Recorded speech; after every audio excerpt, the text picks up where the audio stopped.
सुप्रभात विद्यार्थियों, बाल मंदिर के इस YouTube चैनल पर मैं स्वरूप सिंह आपका हार्दिक अभिनंदन और स्वागत करता हूं। कक्षा 12वीं के अध्याय 6 विपणन की हम बात कर रहे थे। विपणन के अंदर हम विपणन के कार्यों को लगातार पढ़ते आ रहे हैं। 2-3 लेक्चर विपणन के कार्यों के हो गए हैं। आज जो अंतिम लेक्चर जो विपणन के कार्यों का है, प्रमुख रूप से हमने 8 बिंदु पढ़ लिए हैं। 8 बिंदु की व्याख्या से हमने चर्चा कर ली है। आज कुछ 3-4 बिंदु रह गए, उसके बारे में हम बात करेंगे। उसके पश्चात हम विपणन के महत्व को जानेंगे और विपणन के महत्व के 2 अधिक से अधिक लेक्चर आ सकते हैं, फिर विपणन अध्याय पूरा हो जाएगा। इसके बाद विक्रय संवर्धन और विज्ञापन के 2 अध्याय जो इसके समकक्ष ही चलते हैं, उनके अध्यायों को ना हम पढ़कर हम अनुबंध को पढ़ेंगे, क्योंकि अनुबंध मुख्य रूप से व्यवसाय अध्ययन के दृष्टिकोण से और परीक्षा के दृष्टिकोण से भी मुख्य रूप से ये चैप्टर हमें पढ़ना और समझना सुचारू रूप से करना चाहिए, ताकि इसमें परीक्षा में भी इसके ज्यादा प्रश्न बनते हैं और ये अंक भार भी ज्यादा लेकर चलता है। अनुबंध के बारे में अनुबंध अधिनियम 1872 के बारे में बात करेंगे। प्रस्तावित रूप से हमने एक अध्याय को हम समझेंगे। अनुबंध अधिनियम कैसे लागू हुआ, अनुबंध क्यों जरूरी, उसके बारे में हम बात करेंगे।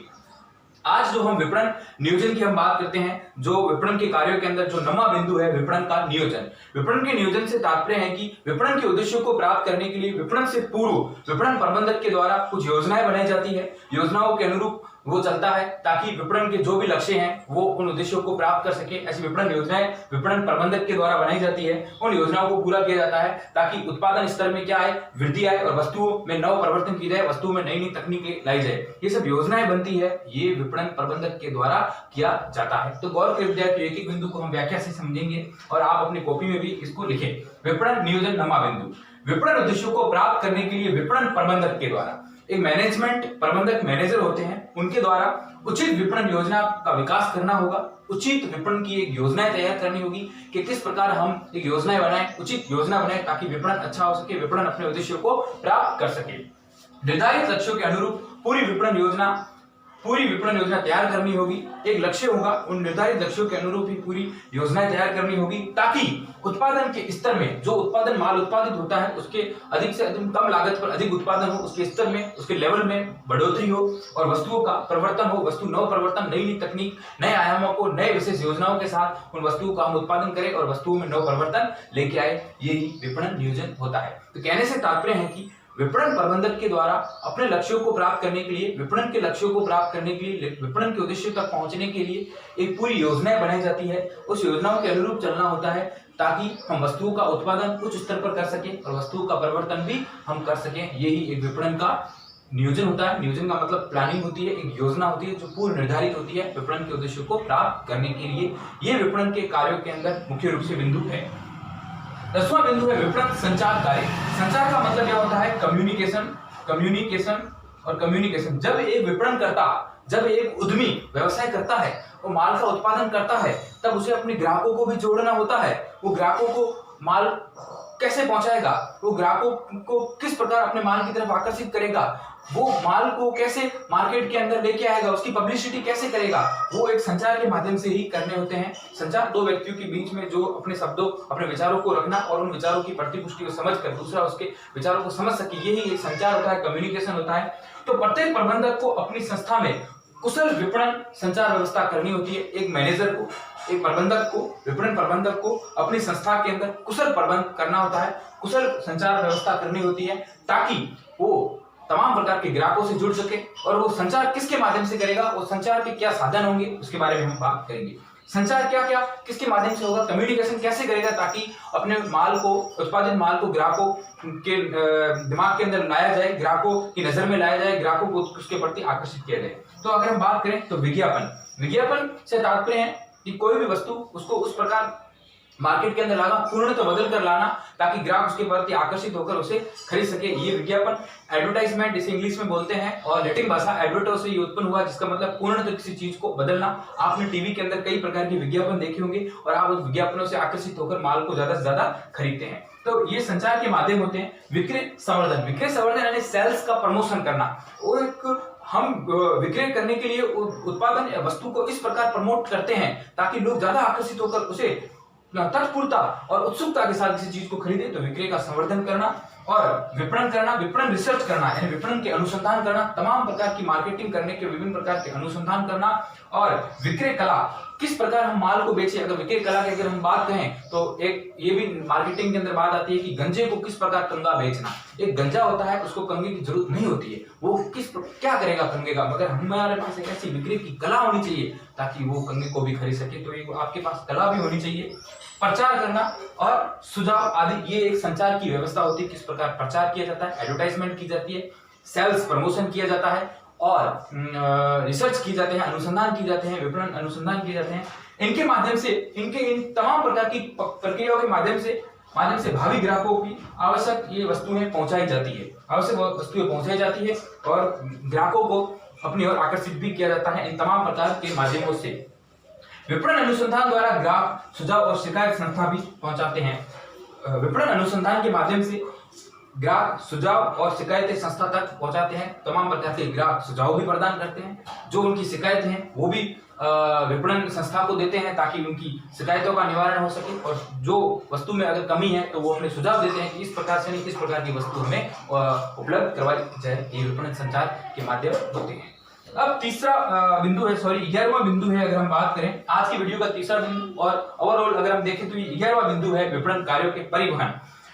परिवहन का मतलब होता है कि माल को एक स्थान से दूसरे स्थान तक पहुंचाना। अब हम किस प्रकार उस माल को, जब हम माल को उत्पादित कर लेते हैं तो हमें ट्रांसपोर्ट के माध्यम से एक वस्तु जो हमने उत्पादित की है, अब एक बड़ा उत्पादक जो थोक विक्रेता होता है या फिर उत्पादक होता है, अगर माल उत्पादित करता है तो फिर वो थोक विक्रेता तक माल को पहुंचाता है, थोक विक्रेता फिर फुटकर व्यापारियों तक माल को पहुंचाते हैं। तो इसके लिए हमें परिवहन की आवश्यकता रहती है। तो एक स्थान से दूसरे स्थान तक माल को पहुंचाने के लिए परिवहन की व्यवस्था होनी चाहिए। ये भी विपणन के अंदर ही कार्य है। उत्पादकों से माल एकत्रित करके ग्राहकों तक समय अनुसार उपलब्ध करवाना। जो भी माल का उत्पादक करते हैं उनसे माल को इकट्ठा करना, फिर उनको समय के अनुसार, समय जिस प्रकार उन्हें जरूरत हो उनके अनुसार उपलब्ध कराने के लिए जो परिवहन की व्यवस्था की जाती है वो भी एक विपणन का कार्य होता है। अब हम परिवहन किसके माध्यम से हो सकता है? परिवहन जल यानी जहाजों के माध्यम से भी हम माल को पहुंचा सकते हैं, थल के माध्यम से भी हो सकता है। थल यानी कि जो हम ट्रांसपोर्टेशन जैसे बसें हैं, गाड़ियां हैं वगैरह है, इनके माध्यम से भी पहुंचा सकते हैं, बड़े बड़े ट्रक्स हैं। और नभ यानी हम आकाश यानी कि बड़े बड़े जहाजों से भी माल का ट्रांसपोर्ट होता है। ये तमाम प्रकार के मार्ग होते हैं परिवहन की। और ये संस्था इंश्योरेंस बीमा भी करती है, परिवहन विपणन संस्था इंश्योरेंस भी करती है, क्योंकि माल जब जल थल नभ विभिन्न प्रकार के माध्यम से आता है तो इसमें नष्ट होने की भी संभावना रहती है। तो गौर कर लीजिए, परिवहन से तात्पर्य माल को एक स्थान से दूसरे स्थान तक पहुंचाना, उत्पादकों से माल एकत्रित करके, उत्पादक जो भी माल का उत्पादन करते हैं उनसे माल पहले एकत्रित किया जाएगा, एकत्रित करके समय के अनुसार उपलब्ध करवाना, जो तमाम प्रकार की जो ग्राहकों को आवश्यकता है उनके अनुसार उपलब्ध करवाना के लिए परिवहन व्यवस्था करनी पड़ती है। ये विपणन का कार्य होता है। ये कार्य स्थान उपयोगिता प्रदान करता है। ये कार्य आपको कैसा एक स्थान की उपयोगिता प्रदान करता है। तमाम प्रकार के जो माल को हम जहाँ रखते हैं फिर वहां से परिवहन के अंदर ढोते हैं, तो ये आपको एक स्थान की उपयोगिता प्रदान करवाता है। जल के माध्यम से हम परिवहन कर सकते हैं, थल के माध्यम से और नभ के माध्यम से। और मैंने जल थल नभ के भी जो भी माध्यम है उनको भी समझाया। और ये संस्था इंश्योरेंस भी करती है यानी कि बीमा भी करती है। अगर तमाम प्रकार के जब ये परिवहन हम करते हैं तो माल चोरी होने की भी संभावना रहती है, माल में आग भी लग सकता है, नष्ट होने की भी संभावना रहती है, जब गाड़ियों के अंदर एक्सीडेंट हो जाते हैं, तमाम प्रकार की ऐसी कई संभावनाएं घटित हो सकती है। तो ये संस्था परिवहन संस्था, विपणन परिवहन संस्था उसका बीमा भी करती है। तो हमने जो अभी विपणन नियोजन को पढ़ा, विपणन संचार कार्य को पढ़ा, ये सब विपणन के कार्य है और विपणन के परिवहन को पढ़ा। अंतिम बिंदु जो वित्त व्यवस्था है, जो हमारा 12वां बिंदु है वित्त की व्यवस्था, इन सब विपणन करने के लिए हमें वित्त की आवश्यकता रहती है। वित्त मुख्य भूमिका निभाता है, वित्त के बिना कुछ नहीं है।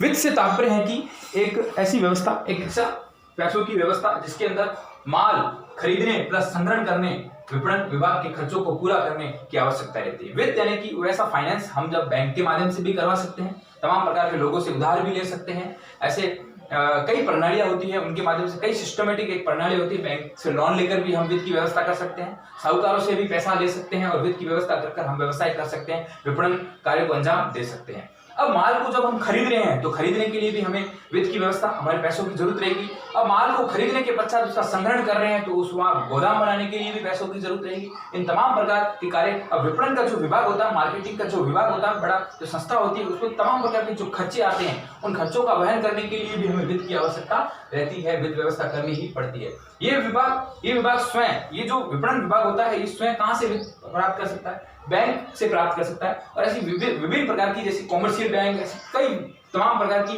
प्राइवेट और सरकारी ऐसी संस्थाएं होती है, वित्तीय संस्थान होती है, वहां से भी पैसे ले सकते हैं, लोन के माध्यम से ले सकते हैं। तथा ये संस्था के उच्च जो प्रबंधक होते हैं उनको भी अवगत करवाकर भी पैसे उनसे भी ले सकते हैं। यही वित्त की व्यवस्था होती है।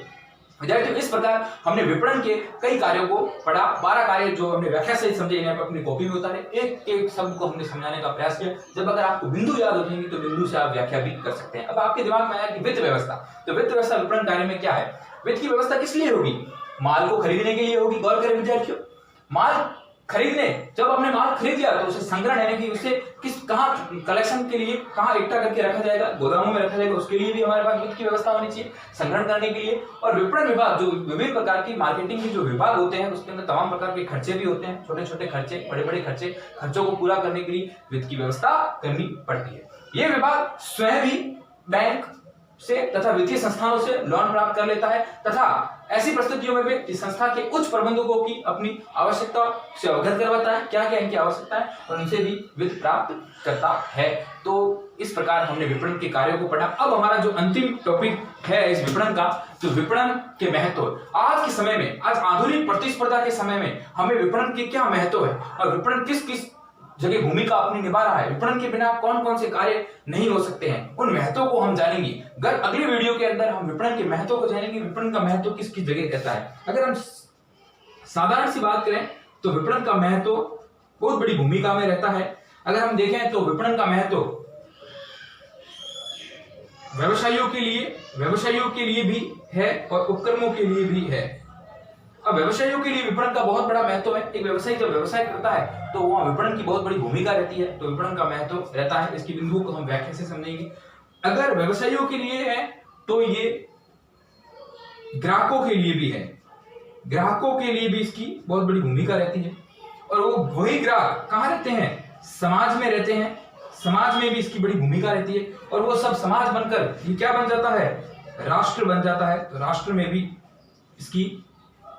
भी भूमिका रहती है, इसका महत्व है। तो गौर करें विद्यार्थियों, किस किस जगह इसकी भूमिका है, किस किस जगह इसका महत्व है। अगर महत्व की बात करें तो विपणन महत्व कहाँ है? व्यवसायियों के लिए है, व्यवसायिक उपक्रमों के लिए, जो व्यवसाय करते हैं, बड़े बड़े उपक्रम होते हैं, उनके लिए विपणन का बहुत बड़ा महत्व है। ग्राहकों के लिए, अब देखो समझे, ग्राहक, अब ग्राहकों से क्या बना? समाज, समाज के लिए, समाज से क्या बना? राष्ट्र, राष्ट्र के लिए इसकी इंपोर्टेंस है, इसका महत्व है। विपणन की बहुत बड़ी महत्वता रहती है। इसको हम व्यवसायियों के लिए, ग्राहकों के लिए, समाज के लिए, राष्ट्र के लिए, इनकी महत्व को हम अगले वीडियो में, पहले मैं इनको बताऊंगा कि व्यवसायियों के लिए क्या विपणन का महत्व है, फिर ग्राहकों के लिए क्या है, फिर समाज के लिए क्या है, राष्ट्र के लिए क्या, अलग अलग बिंदुओं के माध्यम से मैं समझाने का प्रयास करूंगा। इस प्रकार हमारा विपणन अध्याय पूरा हो जाएगा। मैं विद्यार्थी पुनः आपको अवगत करवा देता हूं। इसके बाद हम विज्ञापन और विक्रय संवर्धन को ना पढ़कर अनुबंध पढ़ेंगे। विज्ञापन और विक्रय संवर्धन समकक्ष, इससे इन्हीं चैप्टर के समकक्ष है, मगर हम अनुबंध को पढ़ेंगे। अनुबंध 1872, अगर पाठ्यक्रम में कोई घटोत्तरी या बढ़ोतरी होती है तो अगर हम अनुबंध को पढ़ते हैं तो अनुबंध ऐसा एक अध्याय है जो निश्चित रूप से हटेगा नहीं, इसकी भूमिका बहुत बड़ी रहती है, क्योंकि आगामी क्लासों के अंदर भी इसकी बहुत बड़ी भूमिका रहेगी। तो इसलिए अनुबंध को हम अनुबंध अधिनियम 1872 को पढ़ेंगे, निर्धारित विधि कानून को पढ़ेंगे, अनुबंध अधिनियम कैसे लागू होता है, किस प्रकार कॉन्ट्रैक्ट किया जाता है, किस प्रकार इसके अंदर व्यर्थ ठहराव होते हैं, व्यर्थनीय ठहराव होते हैं, निक्षेप अनुबंध होते हैं। मैं इनके बारे में छोटी छोटी चर्चा कर आपको उदाहरण दूंगा, तमाम प्रकार के उदाहरण के माध्यम से अनुबंध को समझाने का प्रयास करूंगा। धन्यवाद विद्यार्थियों, इसे आप अपनी कॉपी में करें। विपणन के जो मैं नोट्स आपको बोर्ड में लिख के बना रहा हूँ, ये एक प्रकार के नोट्स है, इसे आप कॉपी में राइट डाउन करें ताकि आपको आगे भी इसका फायदा मिले। धन्यवाद विद्यार्थियों।